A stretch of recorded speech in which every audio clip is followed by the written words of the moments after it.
Okay, welcome to another episode of On the Wrist from Off the Cuff. Today we have another great update for you from the brand Zelos. A little bit about them. They were founded back in 2014 and they're basically a micro brand startup with a unique overbuilt design aesthetic. Now this type of watch, I'd consider a dive watch. Some key common characteristics and design language when you're looking for a dive watch. Of course, you're going to want water resistance, typically some type of screw down crown. You're going to want something that's tough, legible with a dive time bezel, and a diver's extension is always nice if on bracelet. This particular model is known as the Horizons 39mm diver in their ocean blue color scheme. And basically the Horizons line was developed as a svelte timepiece that could easily slip under a shirt cuff, yet rugged enough to withstand a rugged hike through the Alps or a dive into the Atlantic. Now this blue dial, known as the ocean blue, is actually a nice fume color scheme with that nice beautiful textured dial there. It has a light blue sapphire bezel insert, which actually even has extra lume from 0 to 15-minute markers, but is also completely lumed at all of the other indexes as well. So this thing is pretty nice, and right now, depending on when you're watching this, you can still get the launch special of $449 before it switches over to the RRP of $549. So basically save $100 if you buy this before November 15th. And I gotta say, yeah, I think it's worth it. Obviously, for those of you who think this aesthetically is quite nice already, which it definitely is an eye grabber, I'll go ahead, zoom the camera out, get this piece in hand, take a closer look, and show you guys what exactly else is so good about this piece. All right, guys, so you may remember the Zelos Horizons, but this is actually quite different than the Horizons GMT that I previously showed you. Now, this has a 39mm diameter. It's only 12.5 millimeters total height, but it actually is much thinner if you don't count the crystal. Essentially, it's down to 10.5 millimeters, which is really great. And look at the contours on here. So it really is going to wear even thinner. I was actually surprised with how thin this is. There weren't really a lot of pictures on the website that were showing this side profile. It's only 44 millimeters lug to lug, which is great. This thing is honestly a true mid-sized piece. Now, compared to the big brother here, the Zelos Horizons GMT, which was actually 40 millimeters, you can see there's a slight size differential there. And then when you actually look at the case profile, you really see the difference, guys. Look at the difference there. Much thinner, and then you also get the double beveling, which really slims that side slab down even more. I mean, there's beautiful contouring there previously. Also, you'll notice that the crystal is also reduced, as well as that bezel height. So there's a lot that goes into it. Also, bam, you're getting that beautiful new quick adjust toolless clasp there versus this one, which is a real classic of a clasp. Very nice, well executed. It's just, you know, not quite as modern and cool. But essentially, if you take a look there, guys, there is a difference. And then, yeah, this diver one, I'd say, is a little bit more comparable to their other pure diver, which is a 40 millimeter known as their Mako. And you guys, if you're a fan of the channel, you know I love the Mako. And as you can see there, this one is noticeably smaller. So for those of you with smaller wrists that are really looking for something truly mid-size, you do have, of course, the 40 millimeter here versus this 39, and they even shrink everything down. The way the dial layout is, everything really makes this watch wear much smaller, although no less substantial, because it does have the same beautiful bracelet and clasp setup. So very nice from that standpoint. Kudos to the team over at Zelos for putting out, you know, just another really sweet watch. So a little bit about this: you get 120 click unidirectional rotating bezel with a sapphire insert, which is fully loomed with BGW9, and it also has a nicely done screw down crown. Let's hear the clicks on this. Ooh, very nice. Now it is going to be slightly harder in terms of ratcheting because it's smaller, so there's a little bit less grip on it. Also, this unidirectional bezel is a bit different than the bidirectional ball bearing system that you had on the GMT. This one definitely feels a bit more advanced, but at the same time it's also you know, I have illegibility issues with this, at least in the daylight. In the dark, this actually lights up really well, quite legible. But here, they definitely have made a, you know, a nice little improvement, kind of like you saw with the case, how they made some improvements. Look at that case finishing. Oh man, that's just beautiful, guys. Really, really well done. So, with that said, when we take a look, we move over to let's say the case back here. We can't see the movement, although it's a Miyota 9015, but you can see this nicely stamped and etched case back. And again, they learned. Here it's really nicely finished, soft, and isn't you know, too deep or scratchy on the wrist, versus this diver, Thermaco, where you can see it's a much sharper affair. Basically, you wear this watch and you will have a shark imprint on your wrist. It's not to say that it's painful or anything like that, but I will say that, you know, it does, if you run your finger across it, it does feel sharp and unfinished, versus here you run your finger across it and it actually feels quite nice, like, you know, a well-worn coin. So nice from that standpoint as well. Now, if we dive down into this dial and hand setup, guys, man, look at that. So we do have that beautiful textured Fume dial. We have applied indices. We have the date at 6 o'clock, which is framed beautifully and also color matched in terms of that date disc. Everything really ties in really well. We do also have Swiss Superluminova C3X1 and BGW9 on the dial. This has a water resistance of 200 meters. The bracelet is very nice. It has 20 millimeter lugs. It tapers down to 18 millimeters to a milled 20 millimeter quick adjust clasp, which is great. As you can see, all you do is pull this lever here.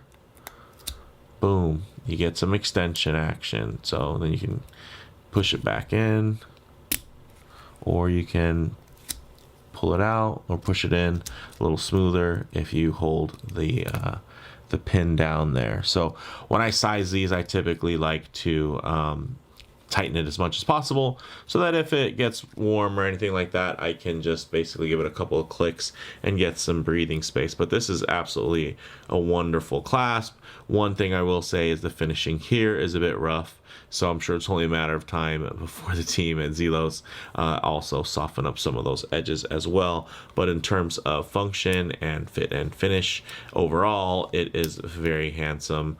Flows really well with this bracelet. As you can see, bracelet is really nicely done with all these great bevels and contours, and some really nice fine brushing. Not super deep or grainy, but really nice and almost an opaque kind of vibe with how finely brushed these links are.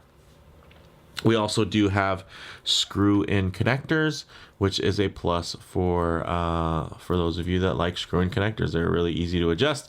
The nice thing is Zelos have definitely made a noticeable improvement in the quality of the threads and the links and the hardware and the screws, because these never get eaten up. At one point, when I first was trying out Zelos, there were some issues with the hardware and soft screws and whatnot.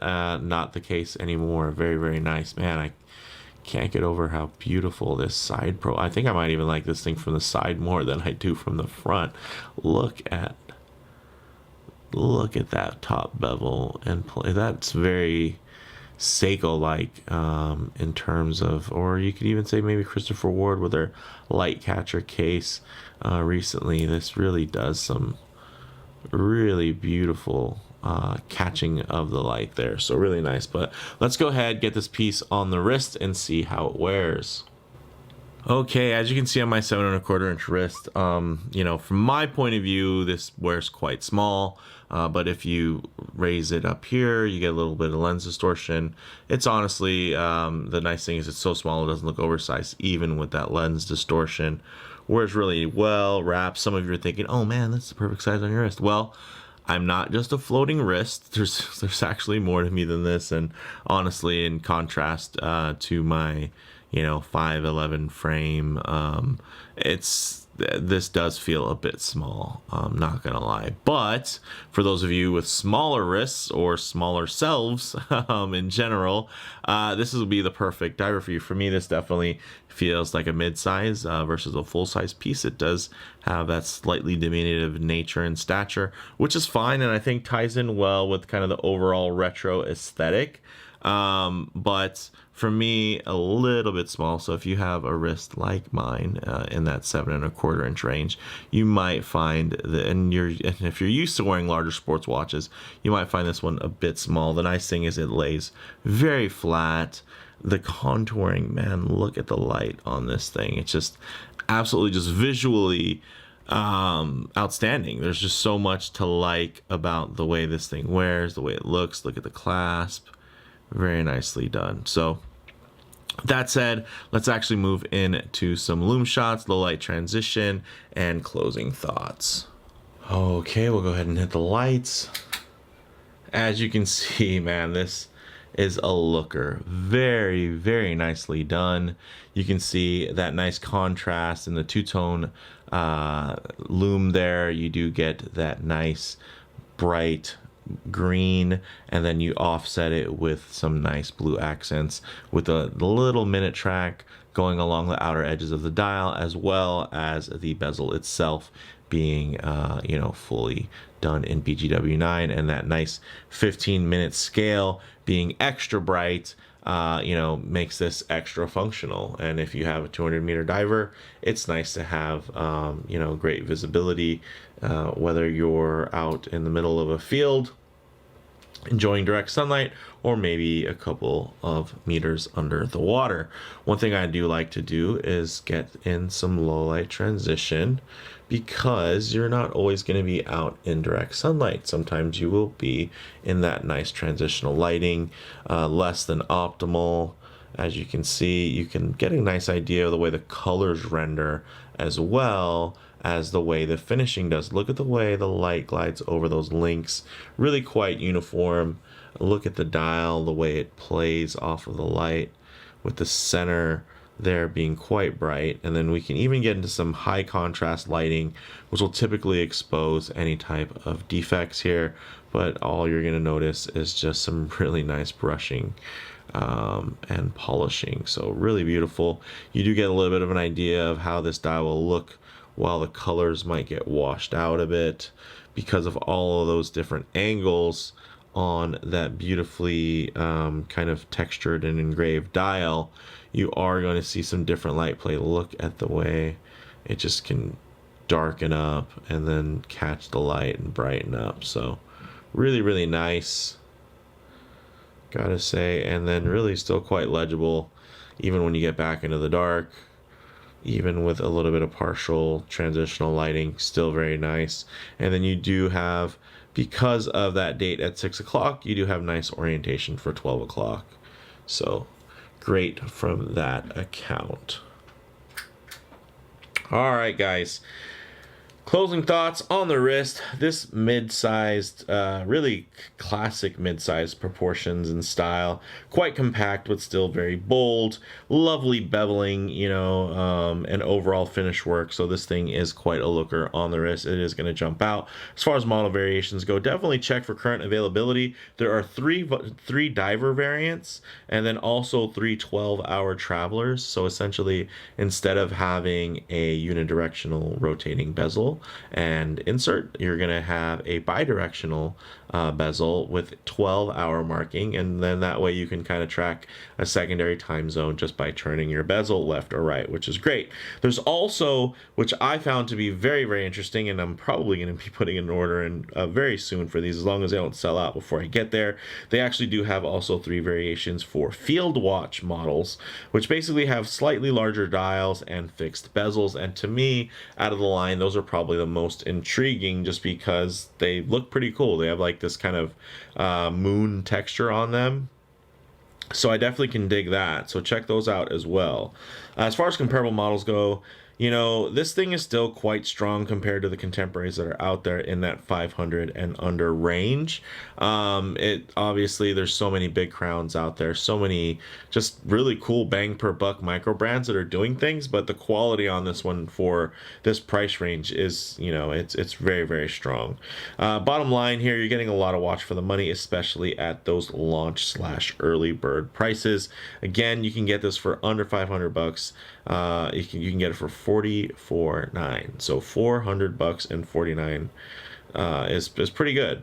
So yeah, let me know if there's something you think is just a flat out better deal that's out there in the comments below. But if you like the video, definitely hit like, and if you haven't really subscribed for more content just like this, yeah, don't forget, let me know what you think in the comments below. Some of you will probably let me know more than what I'm asking for and throw in whatever random things come to your head. Hey, it doesn't matter. It also, just you commenting does help the channel because it will help the video get engagement from the viewers. So even if you want to write down something ramble, or, you know, if you're just going to spam me with a link to something random, hey, I'm not going to delete it. I'm just going to appreciate it. So a little peek behind the curtain when it comes to YouTube engagement. All right, guys. So with that said, I'll see you in the next one. Definitely stay tuned for more updates. Thanks.